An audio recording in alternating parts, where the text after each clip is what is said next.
warahmatullahi wabarakatuh. Halo, apa kabar pendidik se-Indonesia? Para pendidik hebat se-Nusantara, para guru luar biasa dari Sabang sampai Merauke, hingga guru-guru Indonesia yang berada di luar negeri.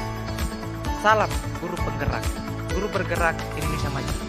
Mari tergerak, bergerak, dan menggerakkan.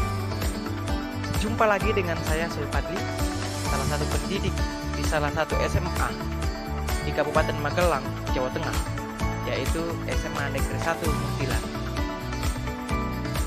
Perlu kita ketahui bersama bahwa tujuan pendidikan adalah menghasilkan peserta didik yang berkarakter. Bagi saya, salah satu membentuk karakter itu adalah dengan berbagi. Berbagi adalah bentuk nyata penanaman pendidikan karakter.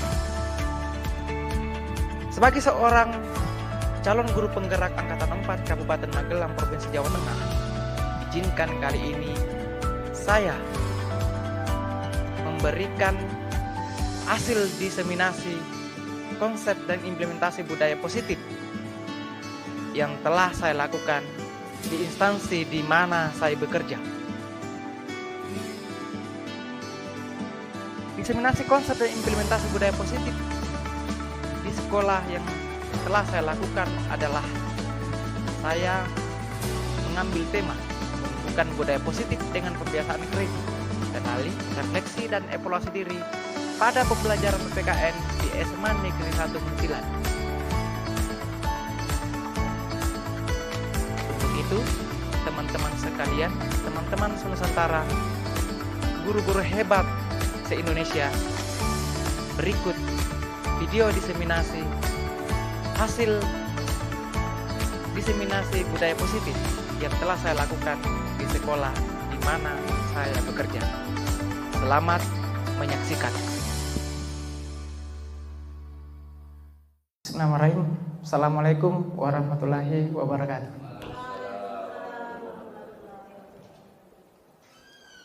Bapak Marjono sebagai Kepala Sekolah SMA Negeri 1 Muntilan yang saya hormati. Yang saya hormati Bapak Ibu Guru SMA Negeri 1 Muntilan. Dan yang gak lupa juga saya banggakan adalah teman-teman calon guru penggerak yang penyembasan hari ini. Izinkan kali ini saya ingin memberikan diseminasi konsep dan implementasi budaya positif di sekolah kita ini. Jadi intinya adalah bagaimana kita menciptakan budaya positif sehingga pada kesempatan selanjutnya nanti akan semakin meningkatkan bagaimana pengaturan, bagaimana pembebasan, dan bagaimana kelanjutan guru penggerak selanjutnya. Next Pak. Oke.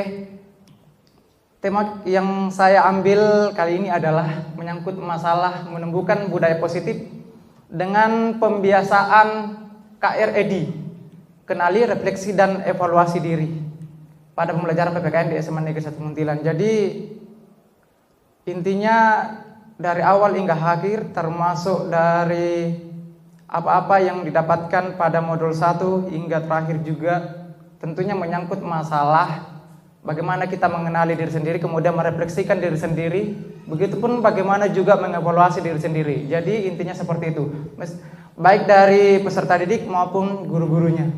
Jadi bagaimana kita memberikan kebajikan-kebajikan dalam pembelajaran, kemudian budaya positif yang ada dalam sekolah tersebut. Next Pak. Oke, sebelum kita lanjut, saya masih teringat dengan pernyataan yang diungkapkan oleh Mbak Najwa Shihab, karena kebetulan beliau adalah salah satu panutan yang mungkin saya acungi jempol.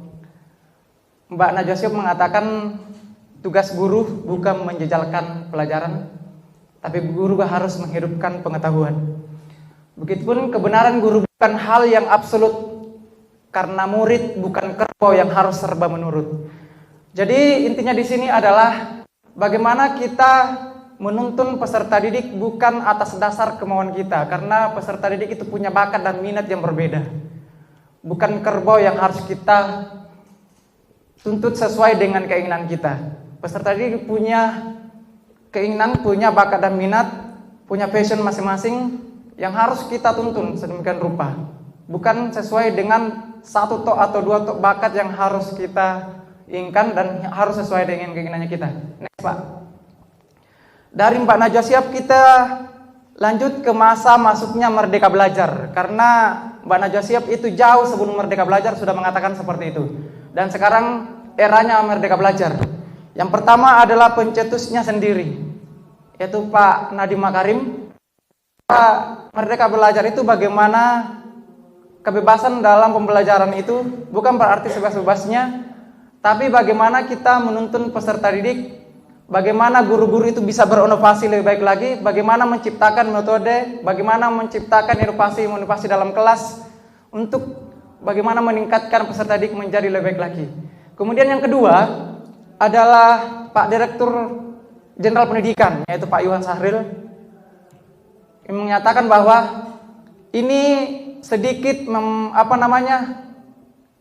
membenarkan atau misalkan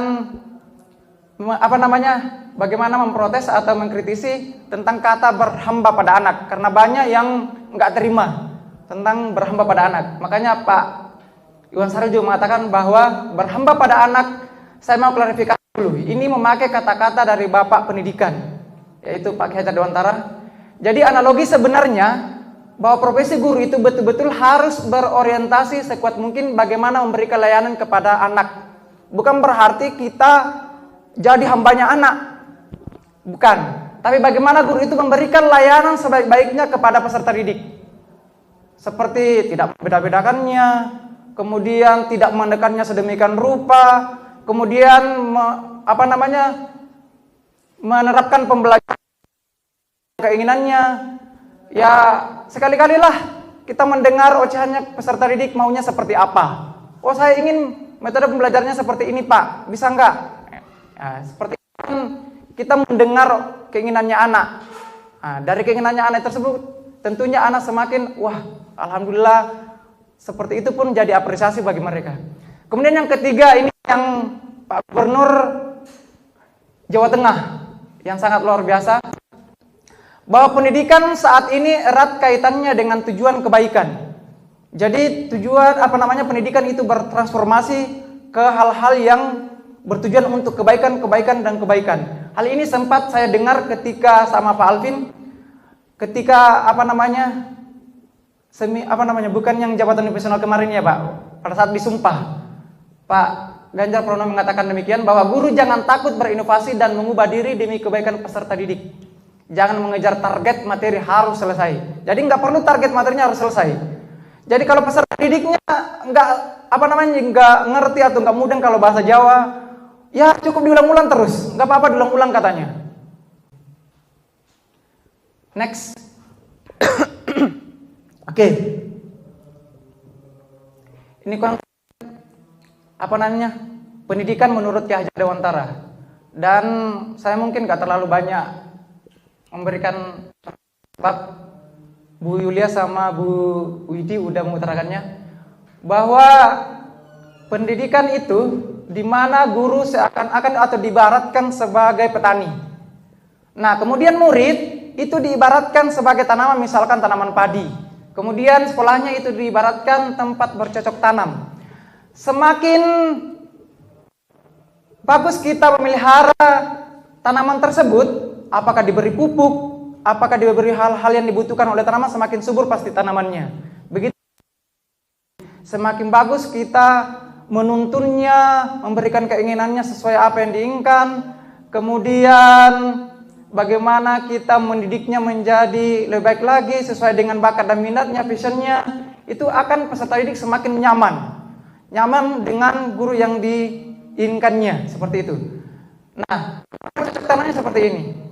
Ya, jadi sekolah itu seperti tempat bercocok tanam. Jadi kita membuat sekolah itu seakan-akan peserta didik betah di di sekolah itu. Jadi kalau misalkan peserta didik nggak ingat rumahnya, pengen di sekolah terus, seakan-akan menganggap sekolahnya itu ada surga. Jadi bagaimanapun kita misalkan nggak perlu sampai beringan banyak mencapai target seperti itu, mengejar target, tapi kalau peserta didiknya udah nyaman di situ, lambat laun pasti akan akan merasa nyaman, kemudian pendidikan yang dirasakan juga akan semakin memberikan manfaat yang sebesar-besarnya. Lanjut, Pak.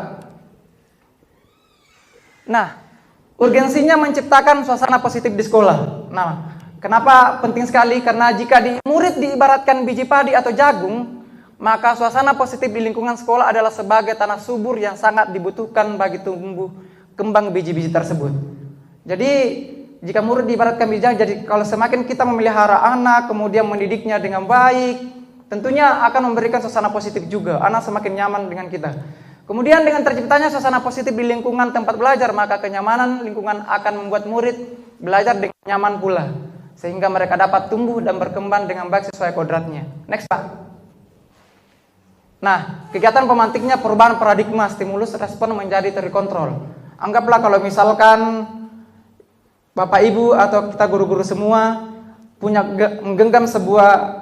kita punya genggaman seperti ini, kemudian menggenggam sebuah benda yang sangat mahal atau berharga. Nah, kalau benda-benda tersebut yang kita genggam sangat berharga, terus muncul pertanyaan seperti ini. Kira-kira apakah Anda membuka kepalan tangan Anda dengan bujukan, godaan, atau paksaan teman Anda? Kalau benda yang kita genggam itu berharga. Kemudian yang kedua, ataukah Anda akan bertahan dan menolak membuka kepalan tangan sampai sekuat tenaga Anda? Nah, ini yang kalau misalkan peserta didik menginginkan sesuatu dari kita, menyesuaikan dengan kenyamanannya.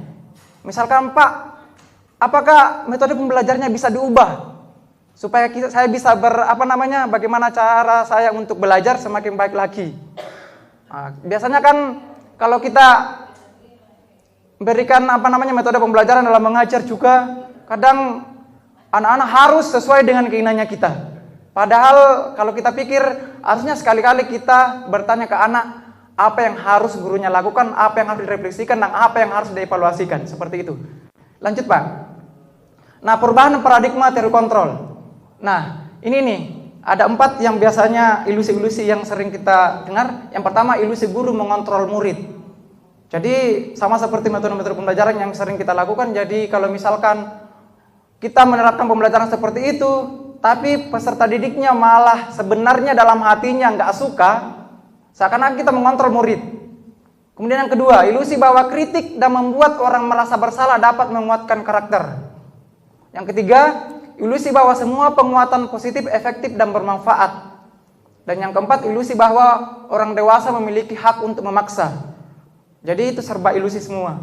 Jadi nggak ada benarnya kalau kita memaksa dalam pembelajaran. Lanjut, Pak. Nah, perubahan paradigmanya, stimulus responnya seperti ini. Jadi stimulus responnya misalkan kita mencoba mengubah orang agar pemandangan sama dengan kita. Nah, teori kontrolnya, kita berusaha memahami pandangan orang lain tentang dunia. Nah, kemudian stimulus responnya yang kedua, misalkan perilaku buruk dilihat sebagai suatu kesalahan. Belum tentu. Kemudian semua perilaku memiliki tujuan. Jadi stimulus respon itu kita mau menjadi teori kontrol. Bagaimana kita mengubahnya menjadi suatu hal yang positif. Kemudian yang ketiga, orang lain bisa mengontrol saya. Itu stimulus responnya. Kemudian terkontrolnya hanya Anda yang bisa mengontrol diri Anda. Jadi dibuat bagaimanapun kita buat bagaimana dalam hal positif sedemikian rupa. Lanjut, Pak. Nah, disiplin. Lanjut ke disiplin positif. Disiplin berasal dari bahasa Latin atau disiplina yang artinya belajar. Jadi sebenarnya disiplin itu artinya belajar, ya. Kemudian disiplin diri membuat orang menggali potensinya menuju sebuah tujuan apa yang dia hargai. Ya, sebenarnya disiplin itu bagaimana sebenarnya yang dia ingin dihargai. Bukan dia melaksanakan sesuatu karena keterpaksaan gitu.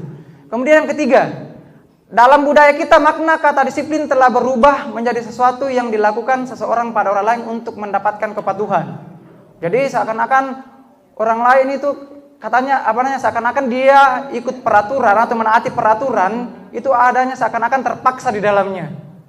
Nah, seperti yang ketika saya masuk di kelas, ketika membuat keyakinan kelas itu, ketika saya tanya siapa yang pernah dipotong rambutnya atau melanggar peraturan di sini. Terus saya tanya, apakah Anda merasa ikhlas atau hanya menghindari hukuman ketika menaati peraturan tersebut. Kebanyakan hanya menghindari hukuman katanya. Jadi tetap ada berat dalam hatinya tersebut. Pak, teori motivasi perilaku manusia. Nah, yang pertama, untuk menghindari ketidaknyamanan atau hukuman. Nah, jadi seperti itu. Apa yang akan terjadi apabila saya tidak melakukannya? Pasti dihukum atau kena sanksi apa dan lain. Itu pasti motivasinya dari luar. Teman-temannya, oh kamu kena hukuman nanti loh kalau misalnya nggak melaksanakannya. Kemudian yang kedua, untuk mendapatkan imbalan dari orang lain, institusi. Apa yang akan saya dapatkan apabila saya melakukannya? Nah, biasanya ini penghargaan juga. Jadi sebenarnya nggak dilarang. Ya, sebenarnya nggak laksanakan. Ini juga motivasi eksternal ya. Kemudian yang ketiga, untuk menghargai diri sendiri menjadi insan sesuai harapan kita. Saya akan menjadi orang yang seperti apa apabila saya melakukannya. Nah, ini sebenarnya yang inginkan tujuan positif itu berasal dari dalam diri sendiri. Ya, jadi bukan paksaan dari siapapun. Lanjut, Pak. Nah, ini yang sering kita bertentangan dari berbagai pihak. Makanya ketika guru penggerak ingin melakukan pengimbasan atau harus bercerita dengan berbagai orang banyak, apa itu guru penggerak? Nah, pasti dalamnya pasti ada yang namanya konsep merdeka. Nah, di konsep merdeka ini yang kadang membuat kita ya saling beda tafsir atau gimana gitu. Tapi yang harus kita pahami adalah sebenarnya perbedaan itu indah, bagaimana kita memaknainya, bukan menjadi suatu masalah. Karena bagaimanapun kita memberikan tafsir atau konsep merdeka itu, intinya kita didik memberikan hal-hal yang bernilai kebajikan buat anak-anak. Jadi merdeka itu artinya tidak hanya terlepas dari perintah, akan tetapi juga cakap buat memerintah sendiri. Jadi jangan cuma peserta didik yang cuma kita perintah, kita juga harusnya memerintahkan diri sendiri, evaluasi diri sendiri. Apa udah benar yang kita lakukan? Jadi saya bukan berarti suci ya Bapak Ibu. Saya biasanya jauh sebelum Merdeka Belajar muncul, pertama kali jadi pendidik, saya pun bagaimanapun saya diketahui di kelas, kemudian saya sering mengatakan kritik saya, kalau cara mengajar saya agak aneh atau apapun cara mengajar saya, silakan kritik saya, apa yang harus saya perbaiki, apa yang harus saya lakukan. Anak-anak langsung kritik saya, Pak cara ngomongnya kenapa cepat sekali, apa dan lain. Itu akan menjadi PR saya untuk semakin mengubah diri sendiri. Seperti itu. Lanjut Pak. Nah, budaya positif. Dari peraturan kelas menjadi keyakinan kelas, kemudian lingkungan positif. Dan yang terakhir budaya positif. Nah, dari peraturan kelas itu sebenarnya yang harus dihindari. Nah, yang rumitnya adalah ketika di sekolah-sekolah itu kan sudah pasti dari dulu ada namanya peraturan kelas. Nah, ini yang bertentangan ini. Nah, ketika kita ingin membentuk yang namanya keyakinan kelas, nah, tentunya kita tanya anak-anak dulu, sebenarnya peraturan-peraturan kelas yang selama ini kamu patuhi itu kamu secara terpaksa atau memang hanya menghindari hukuman atau yang lain seperti itu. Jadi intinya kita lebih ke keyakinan kelas ya Bapak Ibu. Bagaimana keyakinan kelas itu? Intinya kita mengarahkan anak-anak untuk membuat peraturan sendiri, membuat keyakinan sendiri apa yang harus dilakukan, apa keinginannya, supaya nantinya kalau misalkan ada mereka yang melanggar keyakinan tersebut, nggak ada yang merasa disalahkan. Cukup kita kembalikan ke anak, apa yang telah kamu hati dulu, keyakinanmu seperti apa, kamu mau apa dulu, kenapa sampai sekarang itu nggak terwujud, kenapa nggak kamu lakukan. Anak-anak akan bersalah sendiri. Oh iya ya. Nah, nggak mungkin kalau misalkan saya membuat patuhi, ya anak-anak kan ada merasa, oh kok yang harus saya yang patuhi, padahal bukan saya yang buat. Jadi kita lebih ke keyakinan kelas seperti itu Bapak Ibu. Dari keyakinan kelas itu akan terwujud yang namanya lingkungan positif. Lingkungan positif paling terakhir akan membentuk yang namanya budaya positif. Next Pak. Nah ini keyakinan kelas. Keyakinan kelas itu sendiri dibuat atas dasar keinginan seluruh peserta didik dalam mewujudkan kelas impiannya. Jadi kelasnya itu seperti apa yang mereka inginkan. Kemudian tidak ada hukuman atau reward ketika mereka melanggar ataupun melaksanakan, karena pada dasarnya keyakinan kelas ini terbentuk atas kesadaran siswa dan tidak ada unsur paksaan dari guru. Seperti itu. Jadi yang namanya paksaan-paksaan seperti itu ketika kita membentuk keyakinan kelas nggak ada. Jadi murni karena sesuai dengan keyakinannya masing-masing. Dan tentunya kita sepakati bersama. Next Pak. Nah, langkah-langkah pembentukan keyakinan kelas. Nah, ini yang telah saya lakukan di kelas. Yang pertama, saya mengidentifikasi terlebih dahulu, identifikasi implementasi peraturan yang ada. Nah, seperti yang sudah saya ungkapkan tadi, ketika saya mau membuat keyakinan kelas, saya tanya anak-anak dulu, siapa yang pernah melanggar atau siapa yang pernah dipotong rambutnya atau apa. Mereka banyak yang jujur, apalagi yang laki-laki, banyak yang potong rambutnya. Terus ditanyakan efeknya seperti apa? Apa kamu terima atau enggak? Ya mau gimana Pak? Katanya. Yang namanya peraturan katanya, harus dipatuhi. Terus saya tanya lagi, apa kamu ikhlas? Apa enggak ngomel-ngomel dalam hatimu kok dipotong rambutnya atau apa dan yang lain? Ya mau gimana Pak? Yang namanya peraturan katanya. Kemudian dari hal tersebut tentunya kita langsung ke penyusunan keyakinan kelas. Jadi murid mengutarakan keinginan keyakinan kelas melalui Padlet. Jadi saya buat Padlet, pengumpulannya yang biasanya dibuat oleh guru-guru itu Padlet. Kemudian murid akan mengutarakan apa yang diinginkannya semester kedepannya di situ. Nah, kemudian yang ketiga, penetapan keyakinan kelas. Nah, penetapan keyakinan kelas ini dari semua yang diutarakan murid itu akan yang mana yang disepakati.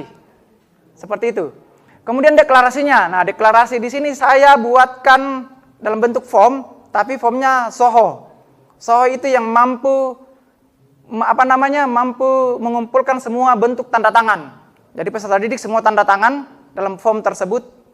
Kemudian saya kumpulkan, kemudian saya buat dalam bentuk pohon. Jadi tanda tangannya saya buatkan dalam bentuk pohon. Deklarasinya. Kemudian terakhir adalah evaluasi. Ini akan segala keyakinan-keyakinan kelas yang telah dibentuk oleh peserta didik itu saya evaluasi setiap minggu, yang mana belum terlaksana dan yang mana yang yang sering dilanggar. Seperti itu. Lanjut. Nah, ini Padletnya. Apa yang Anda inginkan dalam pembelajaran kita ke depannya? Silakan diutarakan di sini. Ada mereka nggak nulis nama, anonim saja. Tetap ada diskusi untuk mengutarakan opini tentang video, bla bla bla bla. Kemudian asik namun tetap mengacu pada materi. Kemudian kegiatan diskusi lebih aktif dan terbuka. Kemudian lebih aktif dalam kegiatan berdiskusi dan bisa berpikir secara kritis. Bahkan sekelas 11 IPS 3 saya buatkan seperti ini. 11 IPS 3 yang sering kena kelas spesial dan yang lain. Itu banyak mengutarakan, menuliskan di situ, Pak, saya ingin berubah lebih baik lagi, saya ingin lebih kritis, lebih aktif di kelas. Sekelas 11 IPS 3. Ada buktinya, saya ada di sini di psikologi. Dan ini saya sematkan di psikologi, kemudian anak-anak langsung mengisi. Nah, di sini adanya materi tambahan yang sesuai dengan kehidupan sehari-hari saat akhir pembelajaran. Nah, dari yang diutarakan peserta didik ini yang akan dikerucutkan menjadi berbagai keyakinan kelas. Yang mana yang disepakati. Lanjut, Pak. Nah, ini Zoho-nya. Form Zoho yang saya buatkan untuk mengumpulkan tanda tangan. Tanda tangan mereka. Lanjut, Pak. Nah, inilah pohonnya. Deklarasi keyakinan kelas 11 MIPA 4. Jadi semua tanda tangan anak-anak tanda tangan di situ. Ini yang harus disepakati. Jadi ini sudah dideklarasikan. Jadi berarti kalau sudah deklarasikan berarti ini sudah disetujui, diketuk palunya. Nah, tanda tangan anak 11 MIPA 4. 36 orang tanda tangan semua di situ. Itu jadi ada kesepakatan dari semua peserta didik termasuk dengan gurunya. Nah, itu yang telah disepakati bersama. Lanjut, Pak. Kok enggak muncul? Jaringannya paling.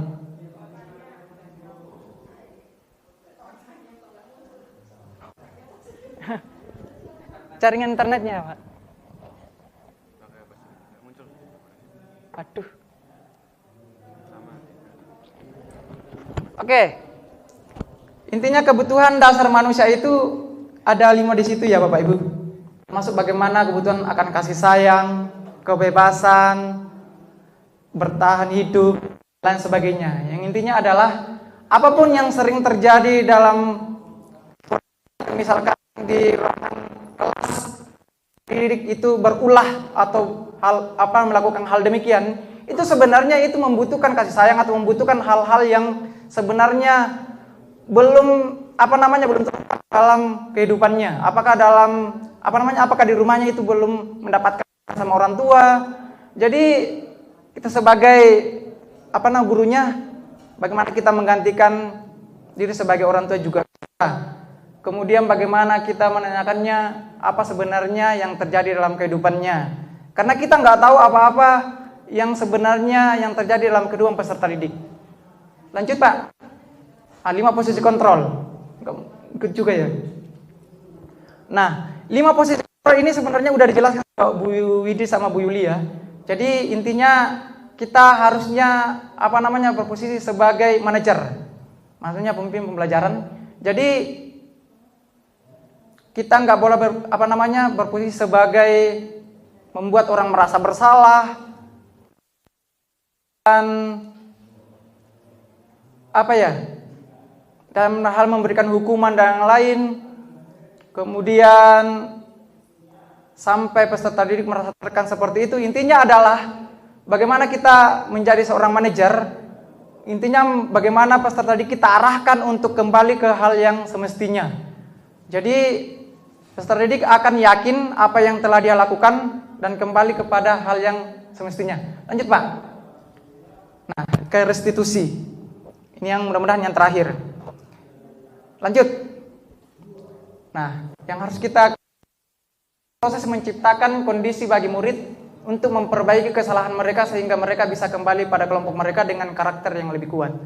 Jadi sama seperti yang telah kita akan tadi, maksudnya kalau misalkan kita udah bentuk keyakinan kelas, nah kalau udah terbentuk keyakinan kelasnya, peserta didiknya kalau misalkan ada yang melanggar nantinya, ya kita sebagai peserta didik akan menanyakan apa keyakinan kelas yang telah dibuat dulu. Dan tentunya kita jangan bertindak sebagai orang-orang yang membuat peserta didik merasa bersalah ataupun yang lain sebagainya.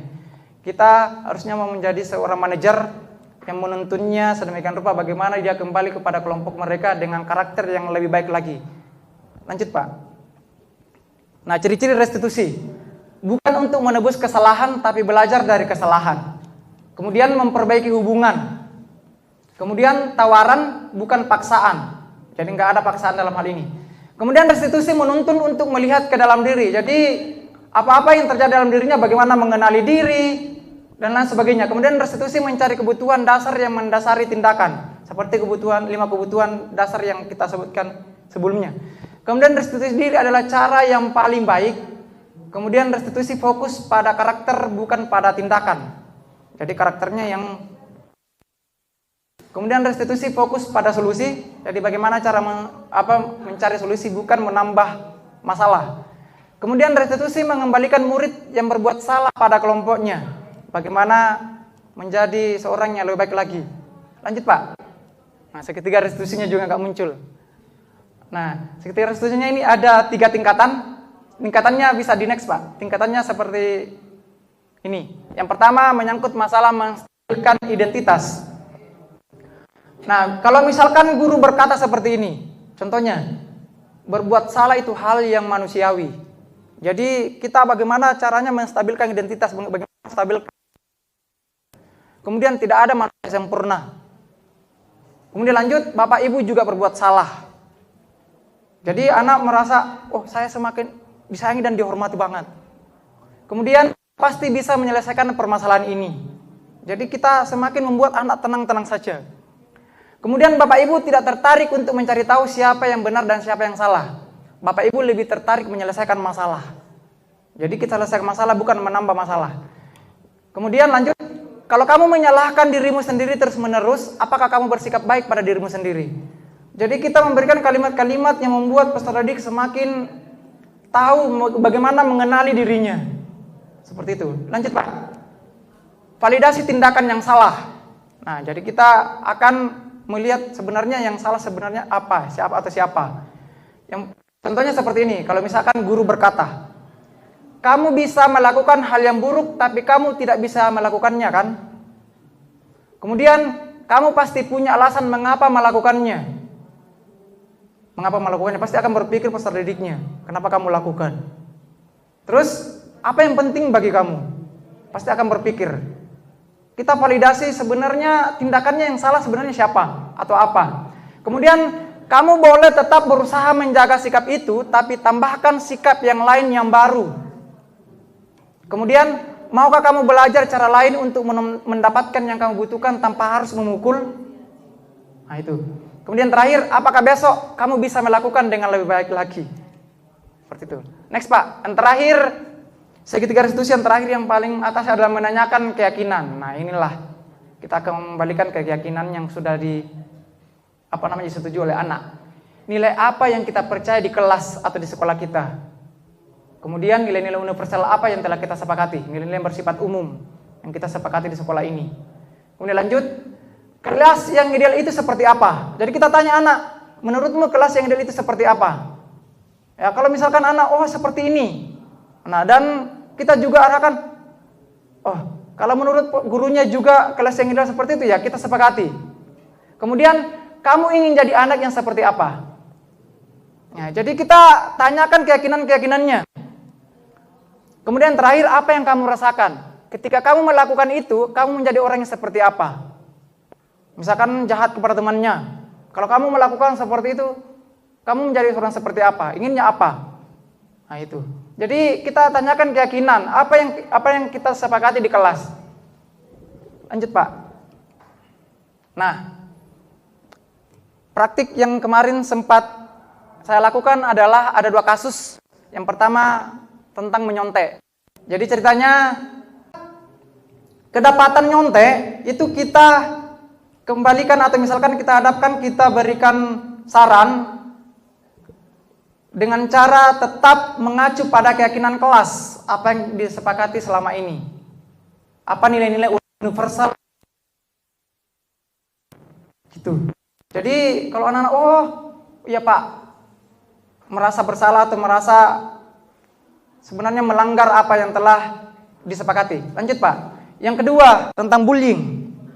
Kasus bullying ini ceritanya tentang seorang anak, ada satu anak yang pintar sekali di kelasnya, tapi ada satu anak yang iri banget. Setiap anak tersebut yang mengumpulkan tugas itu cepat banget, kemudian tepat waktu, tapi yang satunya itu enggak. Sampai marah-marah. Coba di fotonya Pak. Next. Sampai dibuat seperti itu. Kamu sih maunya apa? Kamu mau apa kelihatan sama guru-guru atau apa? Karena yang satunya pintar tapi nggak bisa ngomong, cuma gini-gini aja, ya sampai nangis. Nah, sebagai manajer itu akan memberikan saran dalam tentunya kembali ke keyakinan kelas. Tetap kembali ke keyakinan kelas. Next Pak. Nah, yang terakhir dari segala paradigma hingga akan mengacu kepada pembiasaan kenali diri, refleksikan diri, dan evaluasi diri. Jadi mulai dari bagaimana perubahan paradigma, tentunya dari bagaimana merdeka belajar, apa tujuannya, kemudian apa yang disebutkan oleh pakar-pakar tadi mulai dari Najwa Shihab sampai Pak Ganjar Pranowo yang itu tujuannya hanya untuk tujuan kebajikan. Bagaimana pendidikan saat ini itu bertransformasi menuju tujuan yang menyangkut masalah kebajikan. Nah, pembiasaan kali ini berpacu kepada hal tersebut. Jadi bagaimana kita mengenali diri sendiri, merefleksikan diri sendiri, bukan sebagai peserta didik, bukan, tapi juga sebagai guru. Jadi kita kenali diri sendiri, refleksikan diri sendiri, kemudian evaluasi apa yang telah saya lakukan, apa pada peserta didik seperti itu. Nah, itu salah Bapak Ibu. Jadi udah saya katakan tadi, intinya berbeda-beda dan berbeda itu indah. Nah, ini pembiasaan RID jadi kenal pada pembelajaran. Nah, lanjut Pak. Nah, kenali, refleksi, dan evaluasi diri ini saya biasa lakukan di kelas pada langkah itu pada setiap persepsi saya nggak pernah Alpa memberikan dalam bentuk video atau kasus-kasus yang sementara jalan, tapi tetap pada bagaimana anak untuk mengenali dirinya, merefleksikan dirinya, dan terakhir adalah mengevaluasi diri, bagaimana apa yang diinginkannya terhadap bagaimana kemajuan negara. Seperti itu. Lanjut Pak. Nah ini yang sempat kemarin mungkin persepsi. Ini sempat saya masukkan di pembelajaran pada saat pembelajaran awal. Yang pertama ya adalah ketika saya menyematkan sebuah video lagu. Ini lagu Ada Band Manusia Bodoh. Tapi saya ingin anak bagaimana mengenali sebelum melangkah lebih jauh. Bagaimana mengenali dirinya. Nah, pada saat ini saya berikan, itu saya minta apa yang Anda tangkap pada video lagu tersebut. Anak-anak hanya melihat badutnya. Ya, tapi sebenarnya tangkap di sini adalah manusia bodohnya. Terus saya tanya, kalian pernah mengatakan diri sendiri manusia bodoh atau mengatakan temannya manusia bodoh? Itu di kelas berapa itu? Pokoknya kelas 12 itu kebanyakan pernah mengatakan seperti itu. Ketika kalau misalkan teman-teman hanya dalam hal bercandaan atau gimana gitu, tetap ada yang namanya hatinya tertekan atau gimana dikatai manusia bodoh apa dan yang lain. Tetap. Ya, tujuannya adalah gak ada manusia bodoh. Maksud saya. Jadi gak ada manusia bodoh yang makanya sama seperti yang saya sempat tulis kemarin. Yang ada adalah peserta didik yang belum bertemu dengan gurunya yang tepat. Nah, seperti pada saat saya tanyakan ke anak-anak, siapa yang setuju dengan pernyataan itu?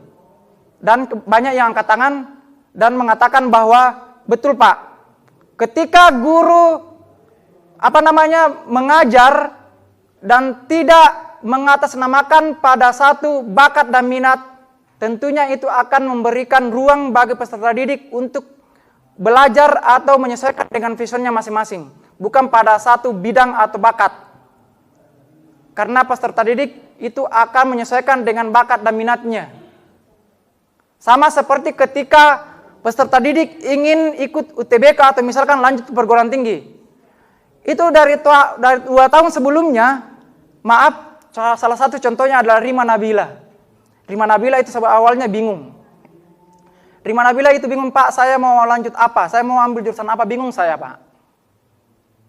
Terus saya bilang, maaf, kamu itu selama di sini di sekolah ini paling jago kalau sering diminta untuk jadi MC apa dan lain, bakatmu di situ. Coba-coba ambil ilmu komunikasi apa dan lain, sesuaikan dengan bakatmu. Jangan ikut-ikutan.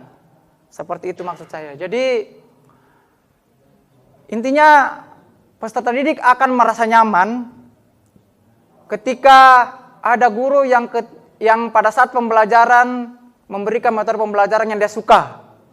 Makanya implementasinya yang dari awal kita sebutkan tadi adalah ketika kita meminta untuk membuat keyakinan kelas. Apa inginmu? Dan sesuaikan dengan keinginan kita masing-masing. Kita sepakati bersama apa yang harus kita lakukan. Dan mudah-mudahan itu menjadi pemantik kalian untuk semangat belajar lagi. Seperti itu. Terakhir Pak. Oke, terima kasih. Mungkin seperti itu yang bisa saya sampaikan. Wabillahi taufiq wal hidayah. Wassalamualaikum warahmatullahi wabarakatuh.